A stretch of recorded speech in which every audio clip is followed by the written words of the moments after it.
es neskatos uz punktiem, es skatos uz to, ko es daru.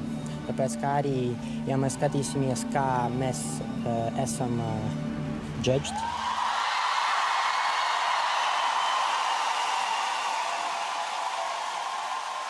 nav tādas precīzas kā laiks un distance. Un kāpēc es lidoju? Tāpēc, ka man tas ļoti patīk katru dienu kā izaicinājums pašam sev un tā, kā es varu iedvesmot skatītājus.